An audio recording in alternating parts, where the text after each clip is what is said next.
Magandang araw sa inyong lahat. Ngayon ay ika-8 ng Setyembre 2012, Sabado. Ito po ang aking ulat sa SONA at nais ko pong ibahagi sa inyo kung ano ang naging reaction ko noong huling SONA ni President Benigno Aquino III.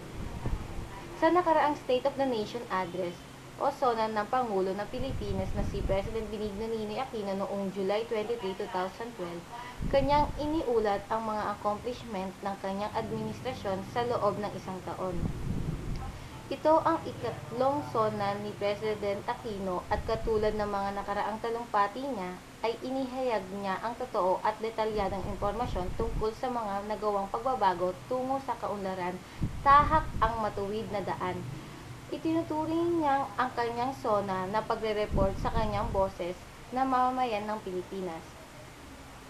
Dito nasimulan ang pag-aalis ng wangwang sa daan, pagpapahayag ng katiwalian ng mga ilan na nasa kapangyarihan tulad ng milyong pisong halaga ng kape sa PAGCOR, GOCC, unwarranted bonuses at MWSS. Isa itong senyales na serbisyong publikong ipinakikita ay nasa tuwid na daan kalaban ng kurakot at tiwaling gawain. Isa sa mga nakintal sa isipan ko ay ang inihayag niyang pangsang-ayon sa matagal na ikinakasa sa Kongreso na Sin Tax Bill. Ayon kay Pangulong Aquino, sa Sin Tax maipapasa sana ito sa madaling panahon, mababawasan ang bisyo, madadagdagan ang pondo ng pamahalaan. An act restructuring the excise tax on alcohol and tobacco products or popular called the Sin Tax Bill o pagpataw ng buwis sa alak at sigarilyo na mapupunta sa healthcare services. Ang ideyang ito ay ginawa upang magkaroon ng patas at responsableng paraan upang makalikom ng pondo para sa PhilHealth at iba pang pangkalusugang pangailangan. Sa Sin Tax Bill, mabisang paraan upang ang mga Pilipino ay mabawasan ang paninigarilyo at pag-inom ng alak dahil sa tataas ang presyo nito. Bunsod ng paglalagay ng tax sa mga produktong ito, ang bill na ito ay makakapaglikom ng pondo na aabot sa 31 bilyon sa unang taon ng pag-implement ng bill na ito na higit na makakatulong sa pagbibigay ng mga pampublikong kalusugan lalo na sa mga mahihirap. Ang pagtaas ng halaga ng serbisyong pangkalusugan ang nagtutulak sa Kongreso upang ipasa ang naturang batas upang makalikom ng pondo at mabawi ang state subsidized medical benefits. Dahil sa bill na ito, mababawasan ang bilang ng mga mahihirap na naninigarilyo dahil hindi na sila kayang bumili ng sigarilyo sa taas ng presyo nito. Walang magandang maidudulot ang sigarilyo sa katawan at maaaring mag-uwi pa sa kanser sa baga. Kung maipasa ang batas na ito, maiiwasan ang kabataan sa paninigarilyo at ng mahihirap na bumubuo sa mas malaking porsyento ng naninigarilyo ay napipilitang tumigil sa paninigarilyo. Dahil dito, maiiwasan ang mga bisyo tulad ng sigarilyo at alak. Ang mga negosyante ay maaaring kumita hindi lamang sa ganitong mga produkto. Businessmen can make money in other products, not necessarily on those related to vices.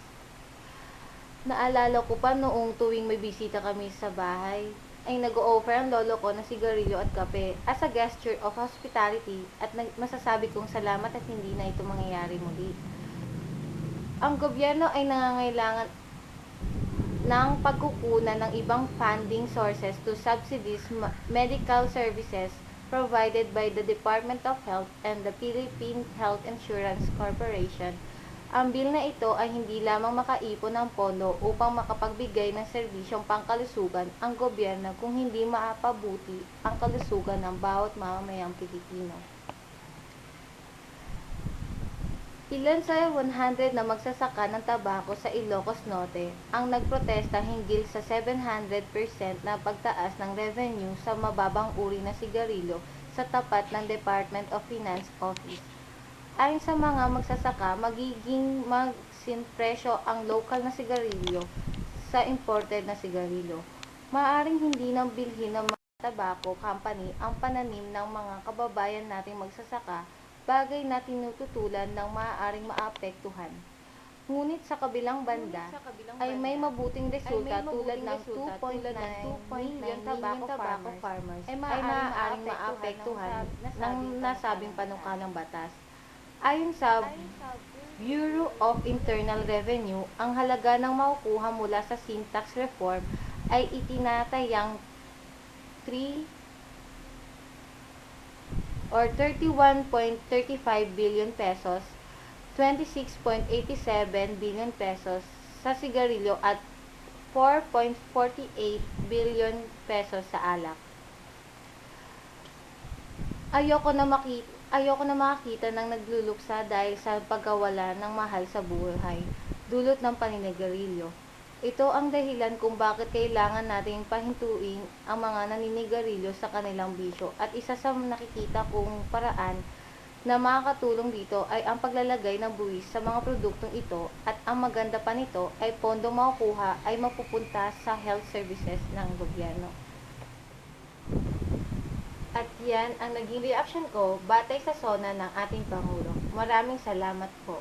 Ako po si Maylin Faltado ng BSBA MG1A.